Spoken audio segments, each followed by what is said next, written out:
capítulo anterior, el crecimiento económico como consecuencia de los planes de desarrollo, aumento demográfico e inmigración. España se aproxima a la Comunidad Económica Europea, las expectativas de una nueva clase media, el Concilio Vaticano II y sus repercusiones en el régimen.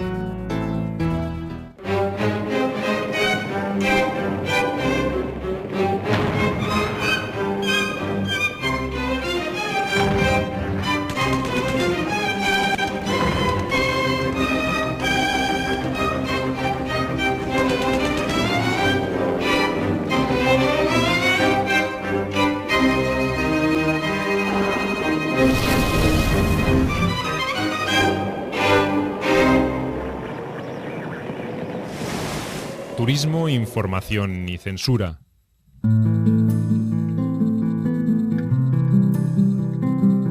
En el término de una generación, desde el final de la Guerra Civil y el comienzo de la dictadura de Francisco Franco, la sociedad española sufrió un acelerado proceso de modernización que modificó sus hábitos cotidianos y sus expectativas económicas y políticas. Una de las causas de esa transformación fue el éxito económico del Plan de Estabilización, que consolidó el crecimiento productivo que ya se venía generando en la península desde hacía un lustro. Otra fue la consecuencia de una apertura internacional que paulatinamente fue integrando a España en una nueva realidad europea y mundial.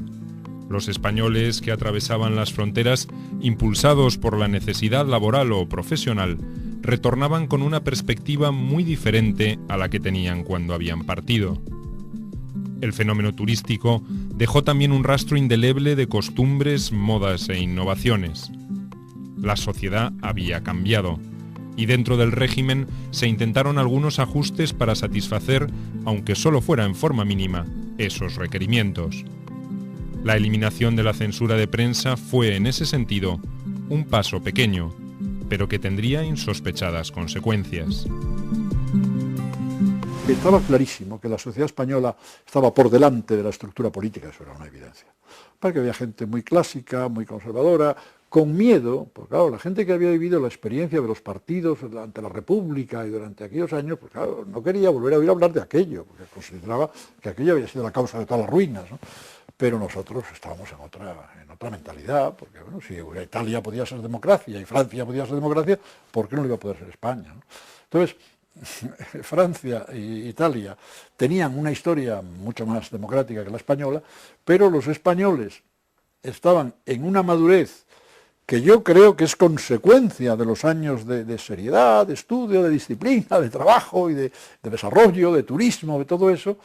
Y entonces el propio régimen que había hecho posible esa madurez y ese progreso, pues era retardatario respecto de la participación.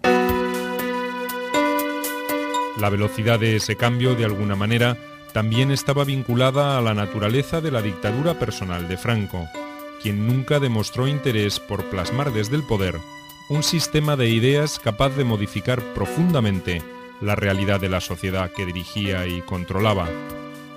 A diferencia del fascismo o del marxismo-leninismo, el franquismo no llegó a transformarse en una ideología, aunque en sus primeros tiempos algunos de sus mentores aspiraban a darle esa categoría.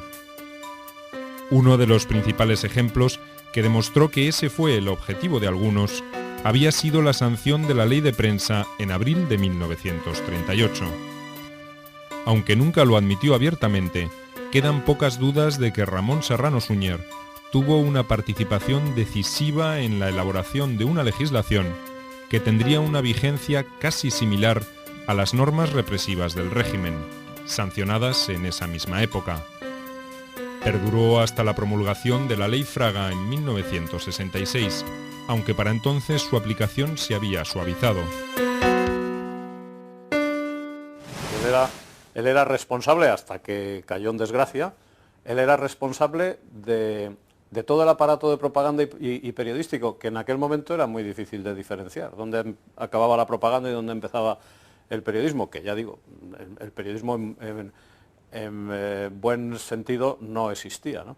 Claro, Serrano Suñer era el responsable de la ley que había hecho un colaborador suyo, Jiménez Arnau, que había redactado Jiménez Arnau, pero era una ley inspirada en el fascismo italiano, una ley que, según declaró el propio Serrano Suñer a una revista italiana al cabo de los años, quería implantar una cura de disciplina en España, ¿no? Y él era el responsable de todo el aparato de propaganda hasta que cayó en desgracia. Desde los comienzos de la Guerra Civil, que estalló después del pronunciamiento del 18 de julio de 1936, en el territorio dominado por el bando nacional rigió la censura militar sobre la información periodística. La justificada provisionalidad de esa medida adquirió un carácter muy diferente cuando Franco resolvió la creación de un nuevo Estado. En el preámbulo de la Constitución del primer gobierno franquista, en febrero de 1938, figuraba la necesidad de revisar el papel de la prensa ante esa nueva realidad institucional. Serrano Suñer advirtió que esa ley significaba precisamente la entrada en vías de ejecución de la Revolución Nacional. Se controló la información en la guerra civil en ambos bandos de una manera feroz, hasta el punto de que la información desapareció de los periódicos. Los periódicos en la guerra se convirtieron en instrumentos de guerra y utilizados por los dos bandos contendientes con la misma virulencia, con la misma presión, eran armas de propaganda. Las disposiciones impuestas a partir de ese momento definían a la prensa como una institución nacional, que por lo tanto debía ser organizada, vigilada y controlada por el Estado. El organismo encargado de esa tarea tendría que determinar el número y clase de publicaciones autorizadas, designar a sus directores, reglamentar la profesión periodística y establecer la censura previa mientras no se disponga su supresión. El régimen de sanciones que establecía era severísimo y llegaba hasta la incautación del periódico y la cárcel para el infractor. Las consecuencias de esa legislación fueron inmediatas y profundas. Ninguna otra profesión sufrió una depuración tan extrema como la periodística durante los primeros años del franquismo. Los textos y las fotografías debían responder a los lineamientos y a las necesidades del régimen. También debían estar plenamente consustanciados con los objetivos sociales, educativos y morales del Estado. Los periódicos, en esa etapa, están sometidos a una censura estricta.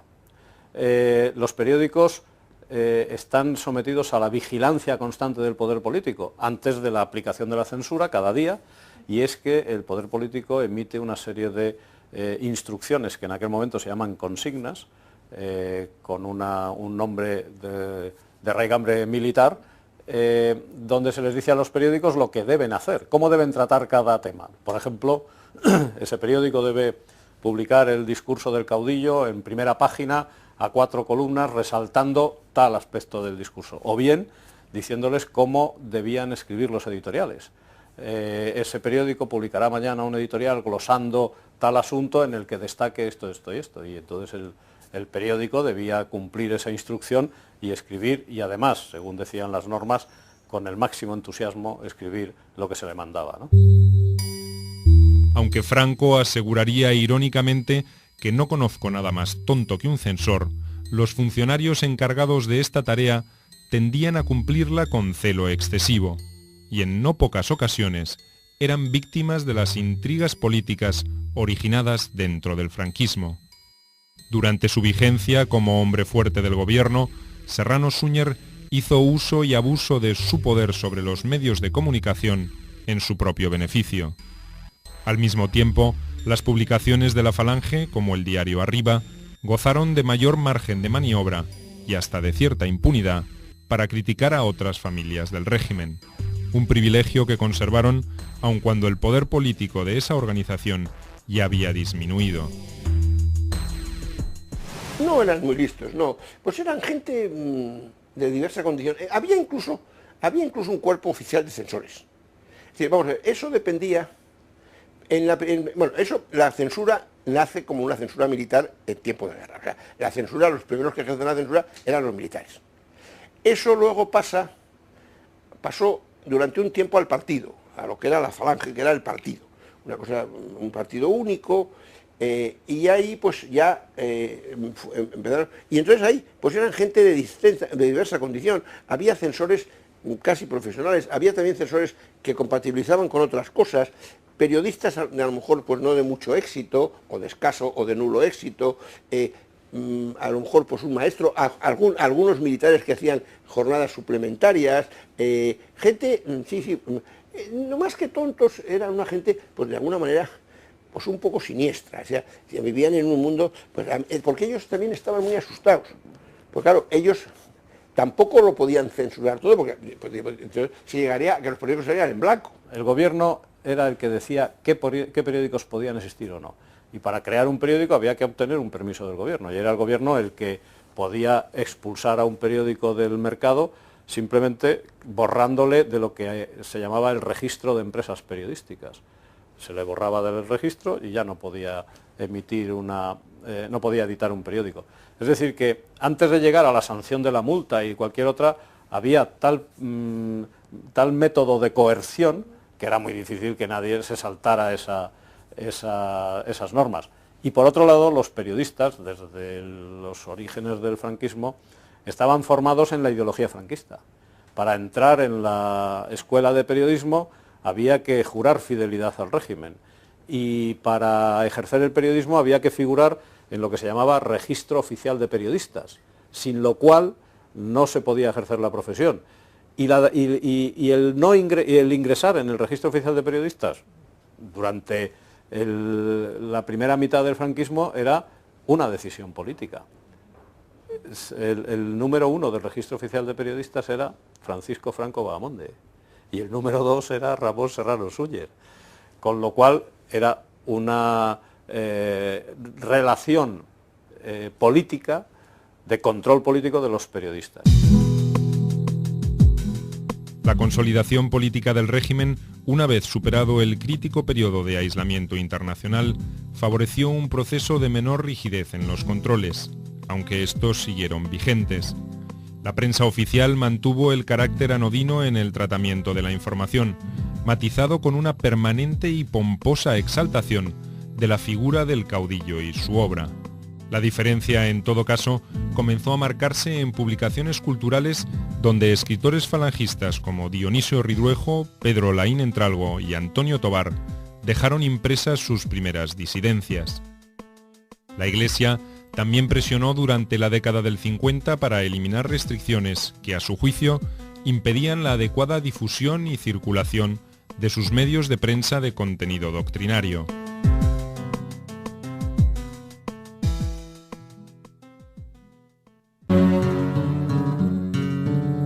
En 1951, la Junta Nacional de Prensa Católica fue mucho más lejos.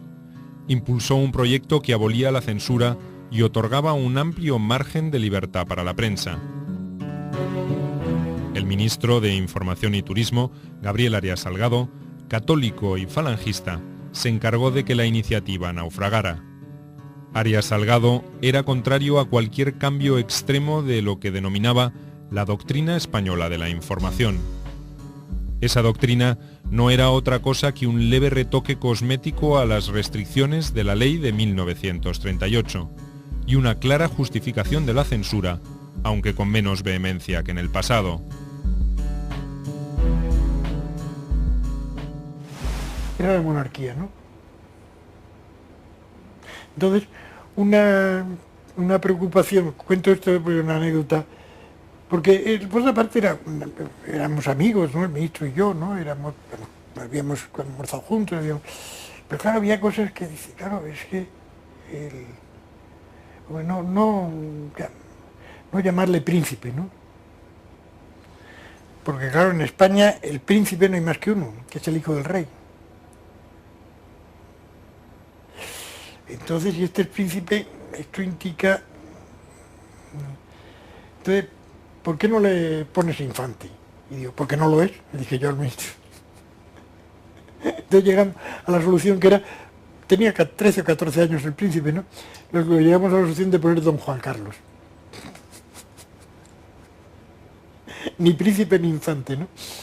Porque, ¿qué es lo que le preocupaba al ministro? Y esto responde a una preocupación del gobierno. Que fuera ahí a la gente a decir que don Juan era el rey. Porque el príncipe podía ser estudiante eterno, ¿no? Pero si era rey, entonces ocupaba el sitio de Franco, ¿no? Y estos no se atrevían a gastar bromas con eso, ¿no? Como sucedió con otras medidas fundamentales del régimen, la decisión de impulsar modificaciones en el sistema de prensa partió del propio Franco cuando designó a Manuel Fraga Iribarne como nuevo ministro de Información y Turismo en 1962. Aparentemente, ya en 1961, Franco había pedido a Arias Salgado que estudiara alternativas para, por lo menos, suavizar la censura. Pero una reunión de dirigentes políticos europeos y españoles para analizar la democratización de España, realizada en Múnich en junio de 1962, provocó una crisis de gran magnitud en el gabinete. Sus consecuencias fueron múltiples, entre ellas el cese de Arias Salgado, acusado de no haber previsto el daño que causaría ese encuentro a la imagen exterior del régimen. Me iban a nombrar ministro de Educación Nacional, cargo para que yo me sentía preparado. Y es más, yo había recibido ya felicitaciones de algunos ministros que había consultado como ministro de Educación. Y de pronto se convenció Franco de que había que ir más allá en la reforma de la prensa. Hubo en aquel momento algunos incidentes como la famosa radio pirenaica, que funcionaba entonces ya no desde el Pirineo, sino desde Rumania, desde el régimen de Ceausescu, y que creaba un problema de credibilidad respecto a ciertas actuaciones sobre la prensa de entonces. Y como consecuencia de todo ello, decidió relevar al ministro de Información, que por cierto, además estaba enfermo, murió poco después de un ataque al corazón, y yo cambié de cartera. El ascenso de Fraga en esas circunstancias simbolizaría de alguna manera un tímido intento del régimen por adaptarse a los tiempos presentes. Fraga era uno de esos cuadros políticos que el gobierno calificaba como la burocracia de la eficacia. Junto con el ministro de Asuntos Exteriores, José María Castiella, y el secretario general del movimiento, José Solís Ruiz, encarnó la línea aperturista del franquismo. Aunque no siempre de acuerdo en los términos de las reformas, los tres advertían la necesidad de cambios políticos para acompañar el nuevo proceso económico en marcha. Por ahora, la misión principal de Fraga sería la de encontrar un equilibrio entre la necesidad del gobierno de exhibir una imagen más libre y al mismo tiempo mantener bajo control a las expresiones más opositoras. Esas eran las instrucciones que le dio Franco a su flamante ministro. Según Fraga, el caudillo comentaría en esa ocasión: «Yo no creo en esa libertad, pero es un paso al que nos obligan numerosas razones importantes». Franco añadiría que si los débiles gabinetes de principios de siglo, en medio de la anarquía, pudieron gobernar con una prensa libre, nosotros también podemos hacerlo. La censura, insisto, no es para recordar, nadie la añora, la mínima nostalgia, pero había un ejercicio, es decir, tú te levantabas por la mañana y decías, bueno, vamos a ver cómo publicamos pues, un artículo, pues no sé, contra la subida de los precios. Porque los precios subían, aunque entonces, pues había que ver cómo se bordeaba eso, entonces no decías los precios se desbordan, sino decías, pues, los precios entran en una situación que puede tener algún tipo de dificultad para el futuro, o sea que era una guerra con el ingenio, con el... a veces alguien me puede decir, esto era una guerra estéril, había que haber intentado dinamitar la situación, pues es posible, pero yo no estaba en eso, o sea, yo estaba en ganarme la vida, en hacer mi vida, en casarme, en tener mis hijos, y yo estaba integrado en el sistema, ojo, como la mayoría de los españoles. Fraga anunció, a poco de tomar posesión en julio de 1962, que pronto habría un nuevo marco legal para la actividad periodística, pero hasta 1966 no logró que entrara en vigor. En el ínterin, varias comisiones analizaron los eventuales cambios a implementar, y los proyectos sufrieron todo tipo de embates de quienes no querían modificar nada. El nuevo gobierno, aunque menos identificado con las tradicionales familias del régimen, encarnaba proyectos políticos diferentes de cara al futuro. Inmovilistas y aperturistas comenzaban a insinuar una puja que se prolongaría hasta la muerte de Franco. En ese contexto, la ley de prensa adquiriría una importancia significativa para acompañar o para obstaculizar el proceso de cambio dentro de la sociedad española. Cuando se produjo la devaluación famosa del dólar, cuando se rompe el pacto de la convertibilidad ese día, yo estaba, era un jueves, yo creo, y yo estaba de director en funciones de televisión. Y entonces a las 3 de la tarde me llama, no sé quién es el primero que me llama, no, sí, me llama el ministro de Hacienda, y me dice, oye, como no está Adolfo Suárez, hablo contigo, porque me lo ha dicho que habla contigo el ministro, tú me dirás, yo te voy a pedir un favor muy importante, y es que no contéis lo del... Pues digo que no era censura. Bueno, pero el ministro de Hacienda era muy importante, porque el ministro de Hacienda era el ministro de Hacienda. Y yo le digo, mira, ministro, ¿cómo no vamos a conmutar esto si esto está en todos los teletipos del mundo? ¡Ojo! Y en todos los periódicos de Madrid, porque había 4 periódicos de la tarde que lo dieron. Estaban el Diario Madrid, el Diario Informaciones, el Diario El Alcázar y el Diario El Mundo, que lo dio. Digo, mira, yo no puedo, yo lo voy a dar. Tú no tienes que dar tal. Entonces me explica una historia muy pintoresca, y es que a Franco el mundo de la convertibilidad de la moneda le desconcierta mucho.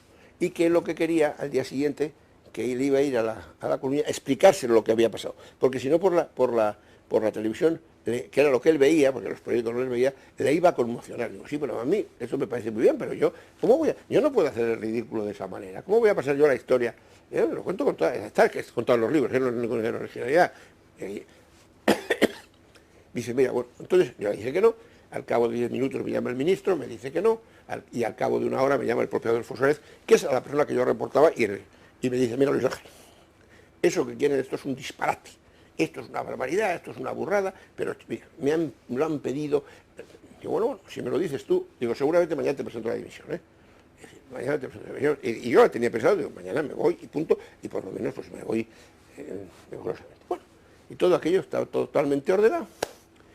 Y de pronto, 9 de la noche, yo estaba ya solo, con un enfado, por no decir una palabra gruesa que no me gusta, y me pongo a ver la televisión, a ver cómo, y efectivamente todo va saliendo. Bueno, habíamos avisado a todo el mundo, a los de economía, a los de local, a los de internacional, a los de deporte, a todo el mundo.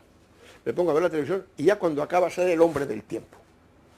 Y el hombre del tiempo dice, literalmente, hoy, que se ha devaluado el dólar, lo único que no se ha devaluado ha sido la temperatura, porque hemos llegado a 40 grados sobre cero en Sevilla. Pero claro, lo dio él, porque es con el único que no habíamos hablado.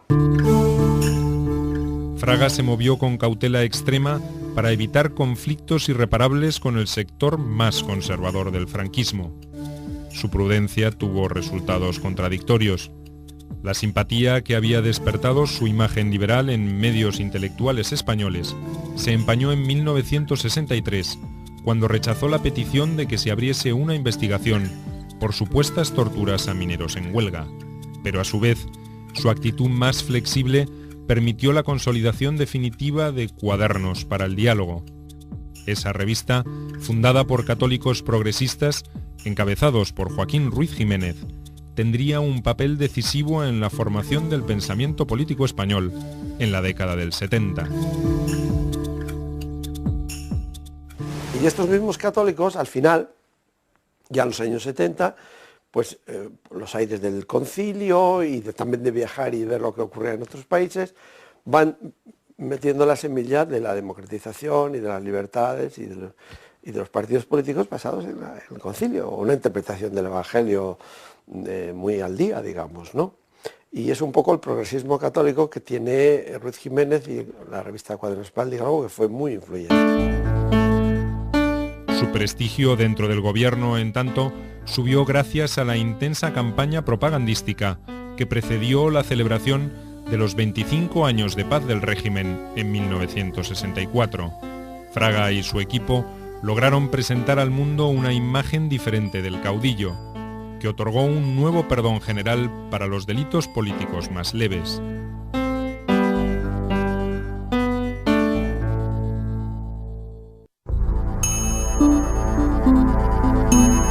Los proyectos de institucionalización del régimen, el debate sobre la tolerancia religiosa y los atisbos de conflictividad social enfrentaban a menudo a los ministros y hasta llegaron a producir una minicrisis en 1965.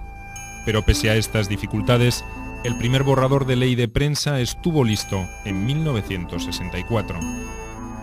Las correcciones realizadas por Franco al proyecto obligarían a redactar por lo menos otras 4 versiones antes de que estuviera en condiciones de ser analizado por el Consejo de Ministros.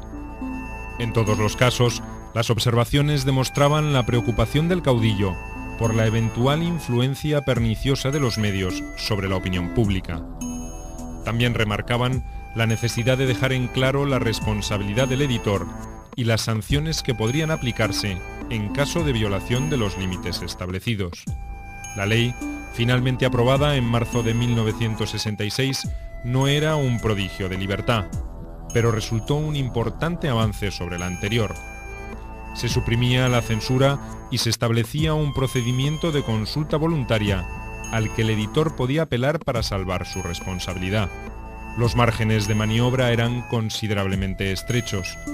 Todo aquello que podría llegar a perjudicar al Estado, a la religión y a las buenas costumbres era objeto de multas o suspensiones.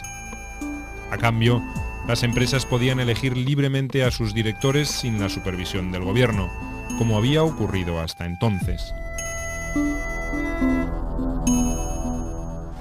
Siempre la dictadura produce mucha esquizofrenia y mucha disfunción y casi mucha, digamos, cosas muy contradictorias, porque por ejemplo eso no lo daba la radio del Estado, pero a lo mejor una radio privada que tenía prohibido dar información política lo daba como una radio local, como una noticia local, perdón, en una emisora local, y a lo mejor repercutía.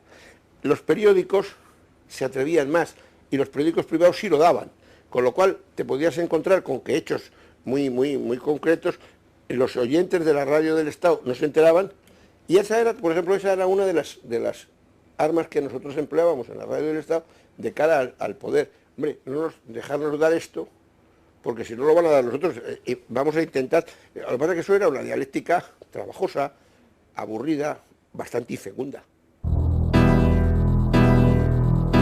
Lentamente variaron los códigos periodísticos tan habituales hasta entonces, como el de darle trascendencia a noticias de escaso valor y reducir a la mínima expresión aquellas que podían contravenir los intereses del régimen. Este nuevo encuadre legal también favoreció la divulgación de los principios y normas en que se basaba la democracia, algo virtualmente desconocido por las nuevas generaciones de españoles. Estos modestos logros no se alcanzaron sin dificultades.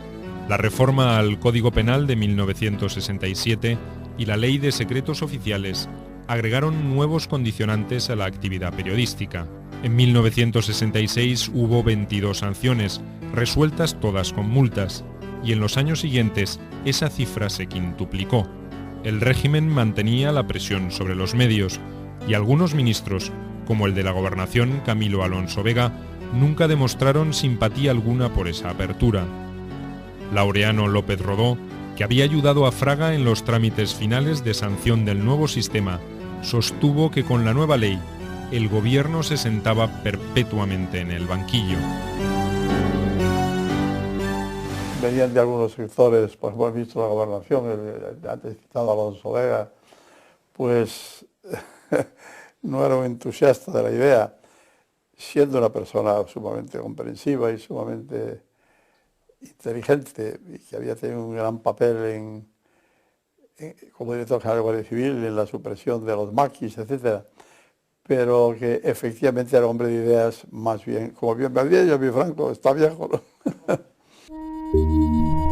Además de las multas y de las suspensiones, en algunos casos el gobierno no dudó en aplicar remedios más expeditivos. Uno de los casos más emblemáticos fue el del diario Madrid, vinculado a Rafael Carbó Serer, un intelectual cercano al Opus Dei, pero considerablemente crítico con el régimen. Después de varios secuestros, en 1971 fue intervenido, liquidado y el edificio donde funcionaba vendido a una empresa inmobiliaria que lo dinamitó para hacer pisos. A medida que avanzaba el tiempo, en el régimen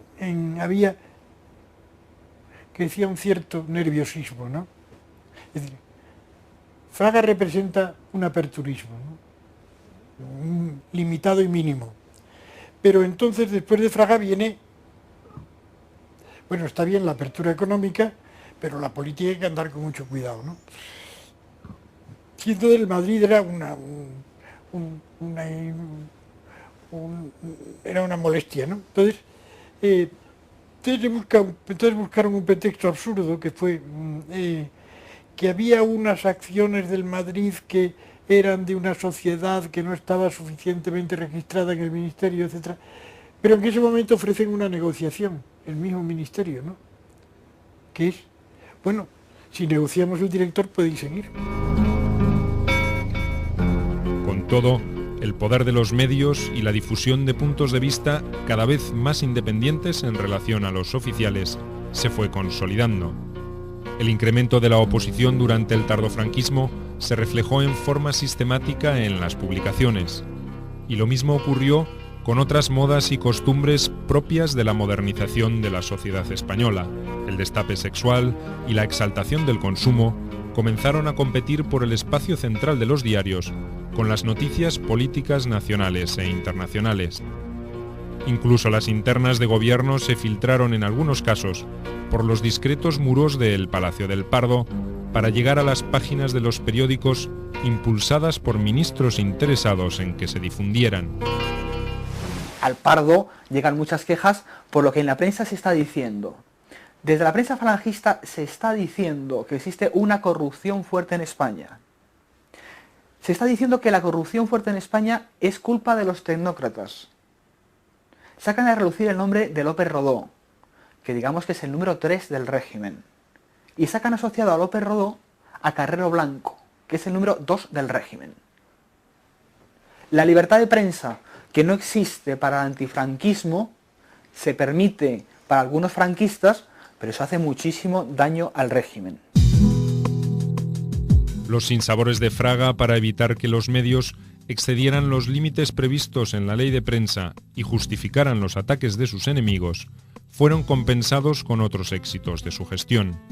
Para mediados de la década del 60, su popularidad rivalizaba con la de López Rodó, el tecnócrata más cercano a Carrero Blanco, beneficiado por el publicitado éxito de los planes de desarrollo. En ese sentido, el reconocimiento hacia Fraga también tuvo su origen en una actividad que aportó a España un constante y sostenido ingreso de divisas que consolidó su crecimiento, el turismo. El desarrollo europeo de posguerra, el más importante de su historia, había mejorado sustancialmente el nivel de vida de sus habitantes.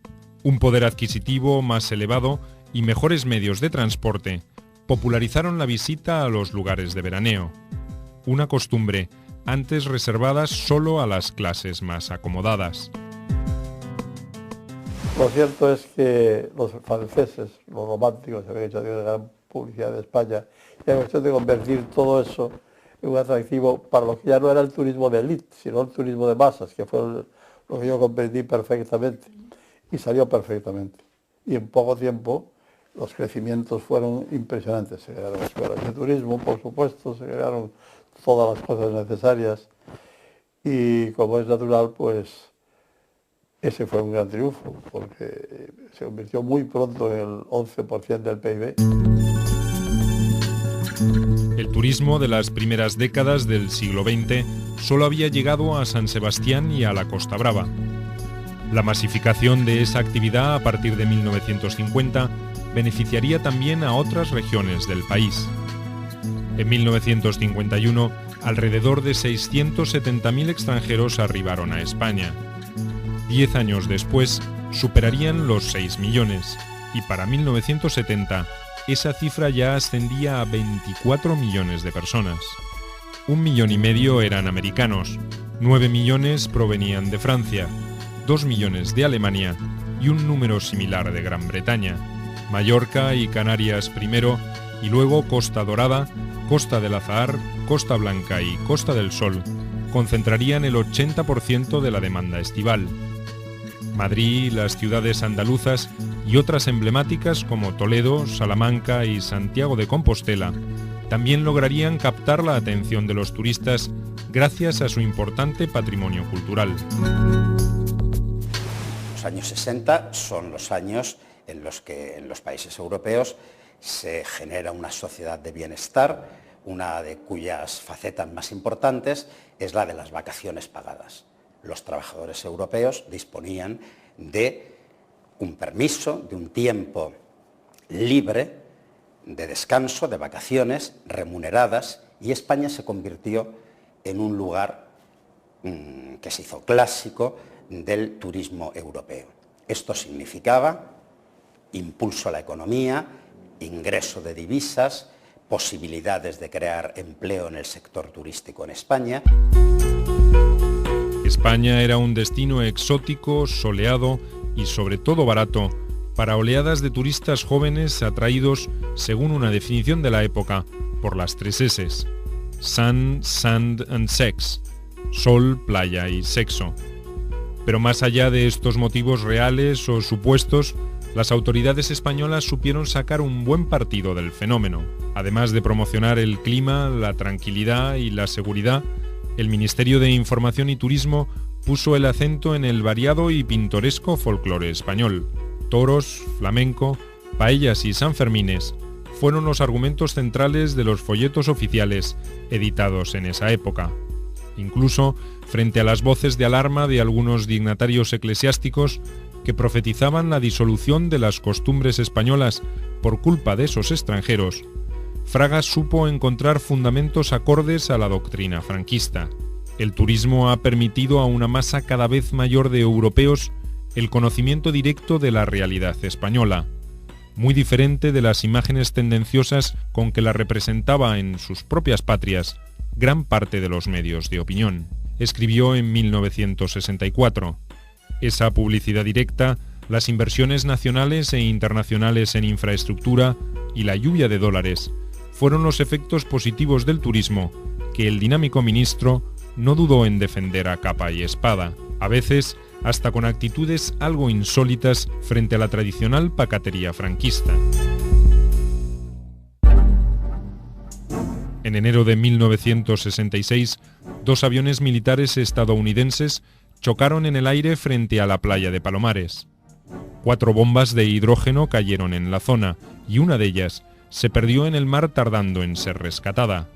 Fraga no dudó en bañarse en esas aguas junto al embajador norteamericano Andrew Duke para demostrar que no estaban contaminadas y que el supuesto peligro era inexistente. En cambio, las consecuencias más negativas del fenómeno turístico para la concepción conservadora del régimen fueron quizá menos espectaculares, pero más permanentes. De ser un país aislado cuya frontera con Francia se abrió en 1948, España pasó a convertirse en el destino europeo más visitado después de Italia. Millones de personas, con estilos de vida y costumbres en algunos casos muy diferentes a las impuestas por un régimen austero y tradicionalista, iniciaron una pacífica y sistemática invasión de la península ibérica.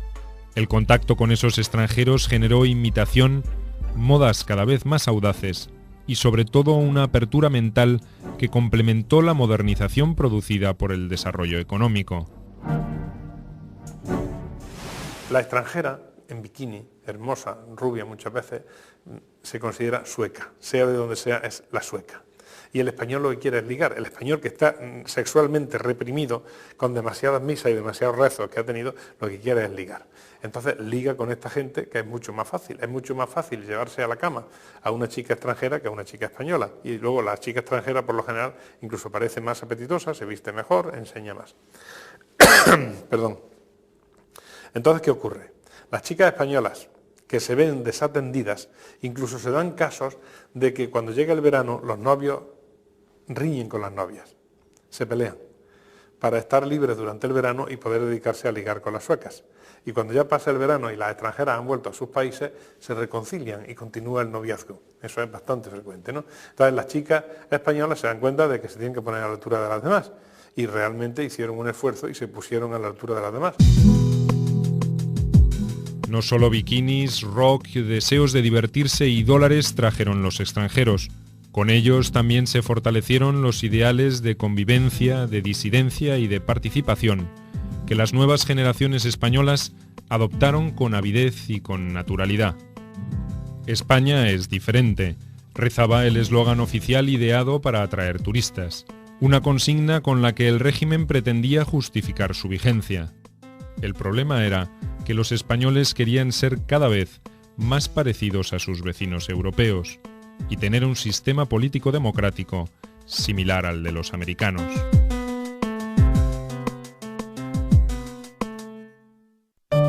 En el próximo capítulo, las disputas internas dentro del franquismo frente a un incierto futuro político. Inmovilistas contra aperturistas.